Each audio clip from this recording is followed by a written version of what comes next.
जय श्री राम। नमस्कार, मैं विनोद शास्त्री।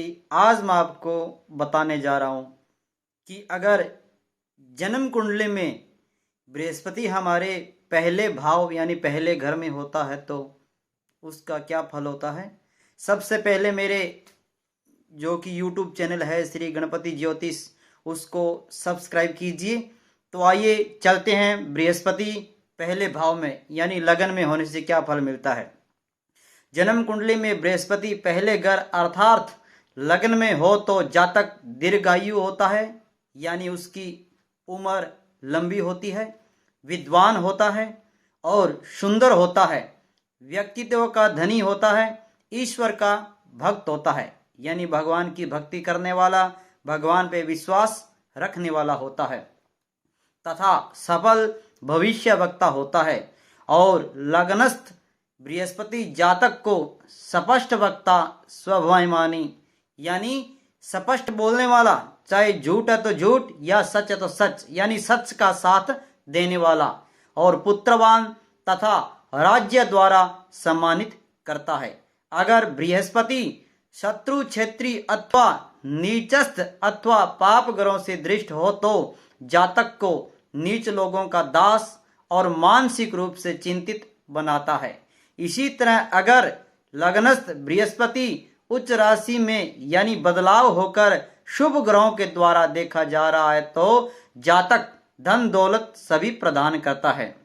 यदि मीन लगन में हो तो यानी मीन लगन हो तो यानी मीन राशि का स्वामी है बृहस्पति। यदि मीन लगन हो तो बृहस्पति 8वें घर में हो तो उस पर 2 या 3 पाप ग्रहों का असर हो तो जातक ज्ञान भाव का स्वामी होता है। एक ज्ञानी ग्रह होने से बृहस्पति ज्ञान शक्ति और सूझबूझ का पूरा प्रतिनिधित्व करता है। ऐसा बृहस्पति 8वें घर में शत्रु की राशि में पाप दृष्टि होने से जातक को जड़ बुद्धि बना देता है। चाहे बृहस्पति वक्री ही क्यों ना हो, ऐसी हालत में उपाय भी कम असरदारी होता है और तो भी दान पुण्य और बृहस्पति का रत्न धारण करने से स्थिति में कुछ सुधार अवश्य किया जा सकता है। अब बृहस्पति हमारे दूसरे भाव यानी दूसरे घर में हो तो उसका क्या फलादेश होता है। बृहस्पति दूसरे घर में हो तो जातक प्रसन्नचित, उत्तम स्त्री का पति तथा रत्नों के व्यापार से लाभार्जित करने वाला होगा। दूसरे घर में गुरु आकर्षण, व्यक्तित्व का मालिक, मधुर बोलने वाला, संपत्ति एवं संततिवान, सदाचारी, भाग्यशाली, व्यवसायी तथा धार्मिक कार्यों में रुचि रखने वाला होता है अगर बृहस्पति हमारा द्वितीय भाव में हो तो। अगर द्वितीयस्थ बृहस्पति उच्चस्थ तथा स्वक्षेत्री हो तो जातक अपने जीवन में प्रचुर मात्रा में धन अर्जित व संचय करने वाला होता है। इसी तरह नीच राशिस्थ अथवा शत्रु क्षेत्री बृहस्पति जातक को मिथ्यावादी, ठग तथा दूसरे की स्त्रियों का भोग करने वाला होता है। बृहस्पति बलवान होने पर एक वर्ष सिद्ध होता है क्योंकि ऐसी हालत में बृहस्पति 11, 3, 5 ग्रहों का आधिपत्य प्राप्त होता है जो कि सर्वथा शुभ है। इस तरह की कुंडली में अगर बृहस्पति को बलवान किया जाए तो बहुत धनदायक सिद्ध हो सकता है।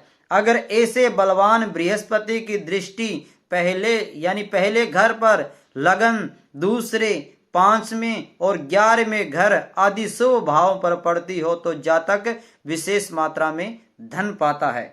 यदि बृहस्पति निर्मल होकर बुध के साथ हो तो दोनों पर शनि और राहु आदि का प्रभाव हो तो जातक को अल्प विद्या की प्राप्ति होती है। उसकी भाषण शक्ति भी बहुत कम होती है और उसको कोष में पैसा भी कम होता है यानी उसकी पॉकेट में पैसा भी कम होता है। उसकी माता के बड़े भाई प्राय बीमार रहते हैं और इन सब हालत में सुधार के लिए बृहस्पति को बलवान करना अभिष्ट है।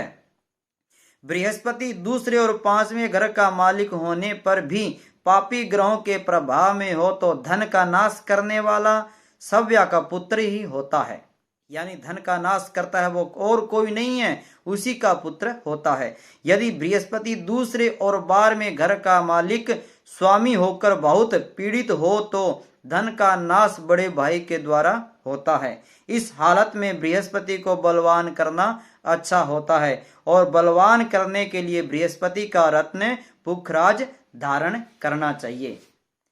तो आज मैंने बृहस्पति पहले घर में और दूसरे घर में हो तो उसका क्या फलादेश होता है, आगे मैं तृतीय घर और चतुर्थ घर के बारे में बताऊंगा। कृपया मेरे चैनल को सब्सक्राइब कीजिए। धन्यवाद। जय श्री राम, जय श्री राम।